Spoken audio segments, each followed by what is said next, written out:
Welcome to డివా news. నేను నీలిమా. ముందుగా details. Ambati ఆంబోతు నోరు అదుపులో పెట్టుకో జాగ్రత్త. కేకే చౌదరి కౌంటర్.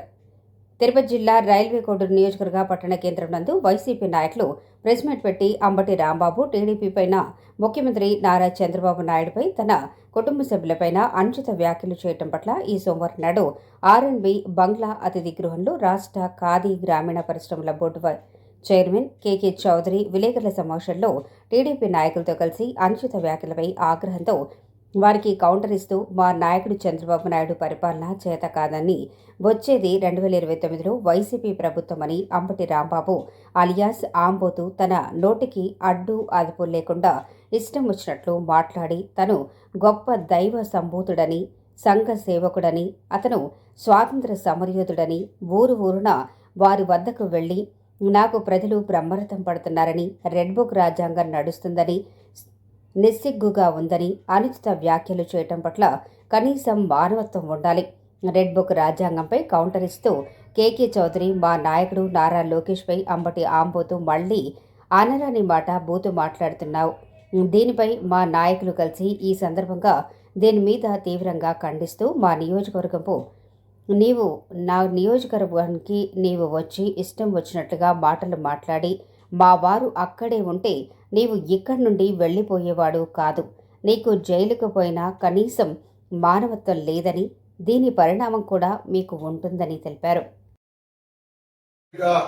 మీడియా విలేకరుల సమావేశం పెట్టడానికి ముఖ్య ఉద్దేశం ఏంటంటే, నిన్నటి రోజున రైల్వే కోడూరుకి ఒక అంబటి రాంబాబు అలియాస్ ఆంబోతు అనే ఒక వ్యక్తి ఇక్కడికి ఏదో ఆయన ఒక పెద్ద సంఘ సంస్కర్తలాగా, ఆయన స్వాతంత్ర సమరయోధుడిలాగా, ఈ దేశానికి ఏదో ఉద్ధరించిన వాళ్ళలాగా, లేదా రాష్ట్రానికి ఉద్ధరించిన వాళ్ళలాగా ఆయన అన్ని ప్రాంతాలు తిరగడం, ఆయన అందులో భాగంగా నేను ఏదో ఒక ప్రైవేట్ ఫంక్షన్కి ఆయన రైల్వే కోడూరుకు ఇచ్చేసి ఇక్కడ హాజరై వెళ్ళిపోవడం చేయాల్సిన పని. అది కాకుండా ఇక్కడ మాజీ ఎమ్మెల్యే కొరమట్ల శ్రీనివాస్తో కలిసి వైసీపీ కార్యాలయంలో విలేకరుల సమావేశం పెట్టి ఆయన మళ్ళీ ఇప్పటికైనా ఏదైతే జైల్లో నువ్వు చేసిన పలికిమాలిన పలికి, నువ్వు ఏదైతే నీచాతి నీచమైన ఎవరైనా మనుషులుగా పుట్టిన వాళ్ళు ఎవరు ఎలా ఏదైతే మాట్లాడకూడదో, ఎలా అయితే ప్రవర్తించకూడదో, ఆ సంస్కారం లేకుండా నువ్వు మాట్లాడిన మాటలకు చీకొట్టి ప్రజలు ఆగ్రహవేశాలకు గురయ్యి నీ ఇంటిని మీద దాడి చేసి నిన్ను పోలీసులు అరెస్ట్ చేసి నువ్వు జైల్లో పెడితే నువ్వు మళ్ళీ జైలు నుంచి బయటకు వచ్చిన తర్వాత నీ ప్రవర్తనలో ఏమాత్రం మార్పు లేదు. ఈరోజు మళ్ళా వచ్చి అన్ని చోట్లకు అన్ని ప్రాంతాలకు వచ్చినప్పుడల్లా మళ్ళా దానిపైన మాట్లాడడం, ఏం చేసుకుంటారో చేసుకోండి, మా కార్యకర్తలు అందరినీ కూడా అరెస్ట్ చేసుకోండి, ఎన్ని కేసులైనా పెట్టుకోండి, తగ్గేదే లేదు, అదింట ఇదింట ఏదేదో అతను పిచ్చి పిచ్చిగా వాగడం చాలా తీవ్రంగా దీన్ని ఖండిస్తున్నావు. రైల్వే కోడూరుకు వచ్చి నువ్వు మాట్లాడిపోతున్నావు, జాగ్రత్త. నువ్వు ఇప్పటికే నువ్వు మా కార్యకర్తల చేతుల్లో, ప్రజల చేతుల్లో నువ్వు తప్పించుకొని బయటపడ్డావు. నువ్వే కన్నా ఆ రోజు అక్కడ ఉండుంటే నువ్వు ఈ రోజు ఉండేవాడవో లేవో తెలియదు. ఎందుకంటే నువ్వు మాట్లాడిన మాటలు, నువ్వు సంస్కారహీనంగా, నువ్వు నీచంగా నువ్వు మాట్లాడిన మాటలు ఒక ముఖ్యమంత్రిని, సాక్షాత్తు ఈ రాష్ట్రానికి ఉమ్మడి ఆంధ్రప్రదేశ్కి ముఖ్యమంత్రిగా చేసిన ఒక సీనియర్ ఒక వ్యక్తిని, ప్రపంచ స్థాయిలో గుర్తింపు కలిగిన గౌరవనీయులు శ్రీ నారా చంద్రబాబు నాయుడు గారిని, వారి తల్లిని, వాళ్ళ తండ్రిని అవమానించే విధంగా నువ్వు బూతులు మాట్లాడి ఈరోజు కావాలనే ఏదైతే నువ్వు ఈరోజు వైసీపీ ప్రభుత్వంలో, గత ప్రభుత్వంలో ఏది చూసినా కల్తీ, ఏది చూసినా అవినీతి, అలాంటి పవిత్రమైన వెంకటేశ్వర స్వామి దగ్గర కూడా మీరు నీచాతి నీచమైన పనులు చేసి కల్తీ నెయ్యిలో మీరు అడ్డంగా దొరికిపోయి బుక్ అయిన తర్వాత ఏదైతే గతంలో ఈ నెయ్యిలో కల్తీ జరిగింది, రసాయనాలు కలిసినాయి, జంతువుల యొక్క రసాయనాలు కలిసినాయని చెప్పి ఏదైతే గతంలో ఇచ్చిన దాన్ని మా నాయకులు మాట్లాడి తర్వాత ఎంక్వైరీ చేస్తే ఆ ఎంక్వైరీలో ఏమి తేలింది దాన్ని మాట్లాడరు. అక్కడ నెయ్యే లేదు, మొత్తం రసాయనాలే దాంట్లో ఉన్నాయని చెప్పి ఆ నివేదికలో ఇచ్చారు. సాక్షాత్తు మీ వైసీపీ నాయకుడు వైవి సుబ్బారెడ్డి దాన్ని ఒప్పుకున్నాడు. సో దాని గురించి మాట్లాడరు. ఏదైతే ఈ రోజు మీ పాపాలు బయటపడుతున్నాయో, ప్రజల్లో మీ మీద చేదరించుకునే పరిస్థితి వచ్చిందో దాన్ని డైవర్ట్ చేయడం కోసం ఈ రోజు మీరు ఇలాంటి నీచాతి నీచమైన విధానాలు ఎంచుకొని చెప్పి కావాలని మీరు గుంటూరులో ఈ అమ్మటి రాంబాబు అనే ఒక వ్యక్తి ఉన్నాడు కాబట్టి, అతను ఏదైనా చేయగలిగే సంస్కార ఇన్యుడు కాబట్టి అతన్ని పావుగా వాడుకొని కులాల మధ్య చిచ్చు పెట్టి ప్రాంతాల మధ్య చిచ్చు పెట్టే విధంగా అతన్ని మా నాయకుడి పైన, ముఖ్యమంత్రి పైన, మచ్చలేని నాయకుడి పైన మీరు అలాంటి తీవ్రమైన పదజాలంతో నువ్వు నిజాతినిజంగా మాట్లాడితే కార్యకర్తలు గాని ప్రజలు గాని ఆశ్రయించరు అని చెప్పి మీరు ముందే ఒక పథకం ప్రకారం రక్షించుకొని ఇక్కడ అలజడి సృష్టించాలా, ఈ కల్తీ నెయ్యిని పక్కదారి పట్టించాలా అని చెప్పి మీరు డ్రామా ఆడి మీ నాయకుడు మీరందరూ స్కెచ్ చేసుకుని దాన్ని ఈరోజు మీ కుట్రలో భాగంగా జరిగిన ఇన్సిడెంట్ అది, మీరు వాంటెడ్ గా క్రియేట్ చేసిన ఇన్సిడెంట్ అది.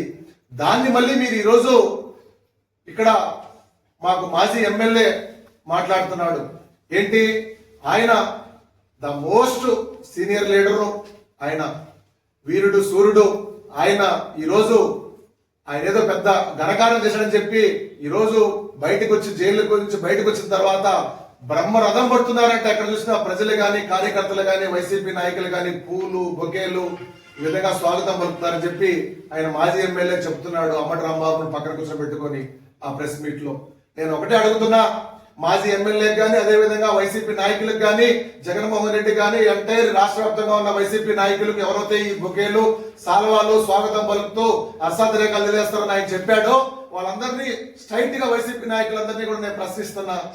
అంటే ఒక ముఖ్యమంత్రి పైన, నారా చంద్రబాబు నాయుడు గారి నాయకుడి పైన, వాళ్ళు తల్లిదండ్రుల పైన ఈ విధంగా నీచాతి నీచమైన మాటలు మాట్లాడడం తప్పు కాదు. అలా మాట్లాడితే మా పార్టీలో ఈ రాష్ట్రంలో మేము మా పార్టీ నుంచి మా నాయకులందరూ వాళ్ళకి బొకేలు ఇస్తాం, సాల్వాలు కలుపుతాం, స్వాగతాలు పలుకుతాం, ర్యాలీలు చేస్తాం అని చెప్పి మీరు మెసేజ్ ఇస్తున్నారా? రాంబాబు మాట్లాడింది, చంద్రబాబు నాయుడు గారి తల్లిని మాట్లాడింది తప్పు కాదా? మీరు చెప్పండి స్ట్రైట్ గా, అది తప్పు కాదు. సో అలా ఎవరైనా తల్లిదండ్రుల్ని, ముఖ్యమంత్రుల తల్లిదండ్రుల్ని, అదేవిధంగా నాయకుల తల్లిదండ్రుల్ని ఆ విధంగా మేము నిశ్చితంగా మాట్లాడండి. మీరు మాట్లాడితే మేము ఈ విధంగా ర్యాలీలు జరుపుతాం, బొకేలు ఇస్తాం, సాల్వాలు కప్పుతాం, మేము ర్యాలీలు చేస్తాం అని చెప్పి మీరు సందేశం ఇస్తున్నారా రైల్వే కోడ్ నుంచి? దీనికి మీరు సమాధానం చెప్పాలి. ఫస్ట్ సంస్కర్త ఆయన మాట్లాడుతున్నాడు. ఈరోజు అందరూ ఎక్కడ చూసినా ఈ ప్రభుత్వం 2 సంవత్సరాలకే ఫెయిల్ అయిపోయిందంట. వైసీపీ ప్రభుత్వం జగన్మోహన్ రెడ్డి ముఖ్యమంత్రి అయ్యడం ఖాయం అయిపోయిందంట. ఎక్కడ ఖాయం అయిపోయింది?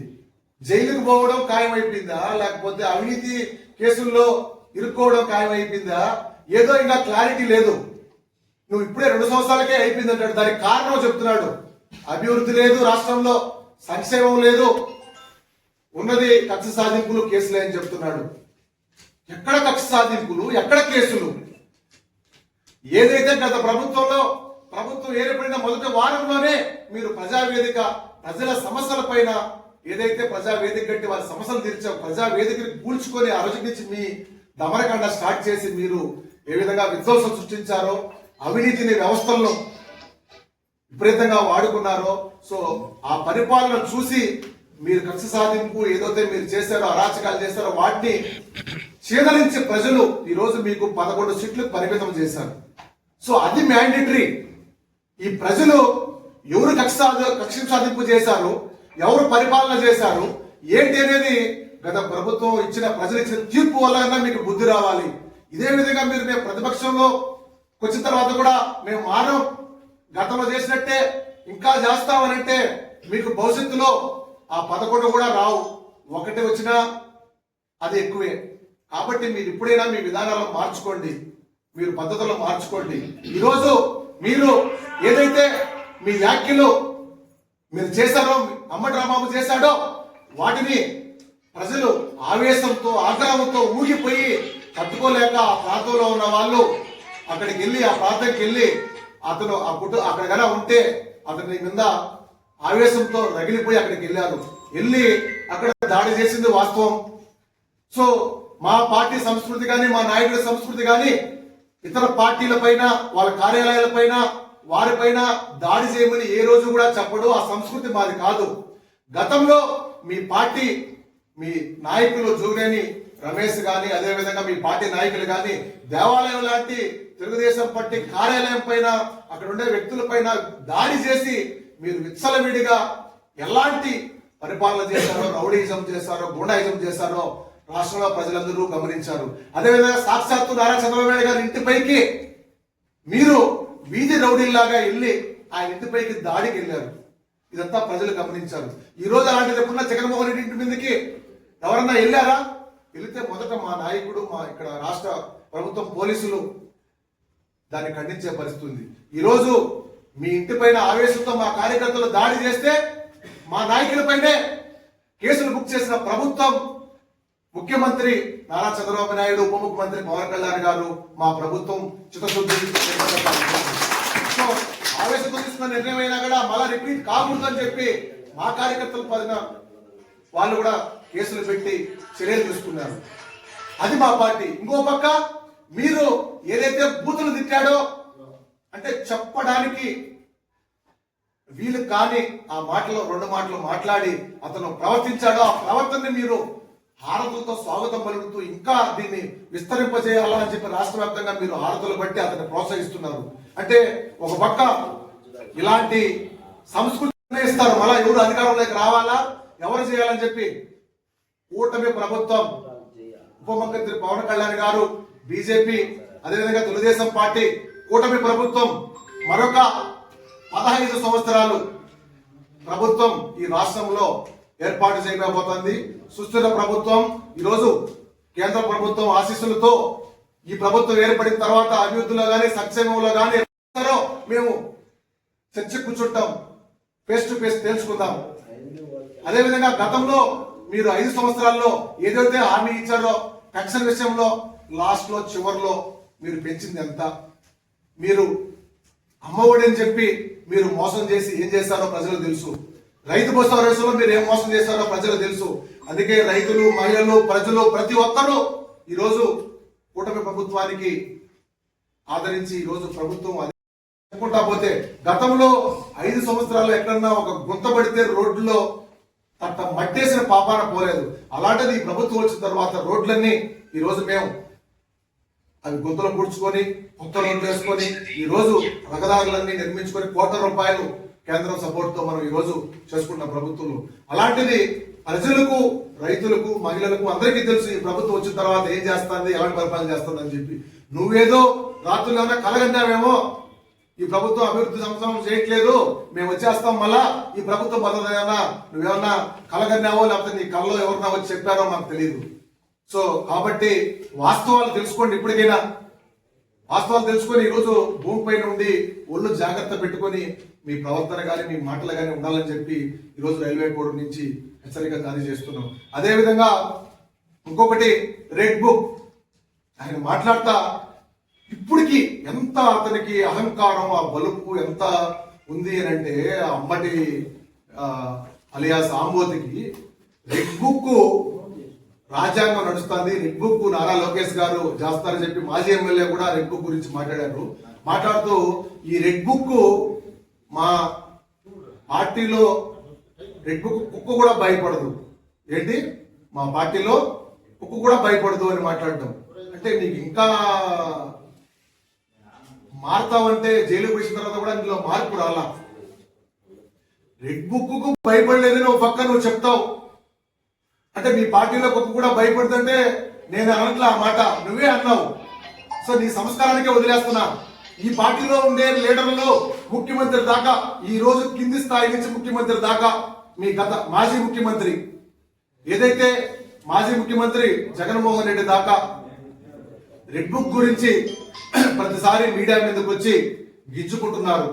రాత్రులు వాళ్ళకి నిద్ర రావట్లేదు, ఎంతసేపటికి నిద్రలో కూడా red book red book red book. అని కలవరిస్తున్నారు. అంటే రెడ్ బుక్ కి ఎంత భయపడుతున్నారో యావత్తు మీ పార్టీ కానీ మీ నాయకులు కానీ తేటతలం అవుతుంది, అర్థమవుతుంది. ఈయనేమో మా పార్టీలో ఒక్కొక్క. మీకు ఈ వీడియో నచ్చినట్లయితే లైక్ చేయండి, షేర్ చేయండి. ముందుగా కింద ఉన్న సబ్స్క్రైబ్ బటన్ పై క్లిక్ చేయండి.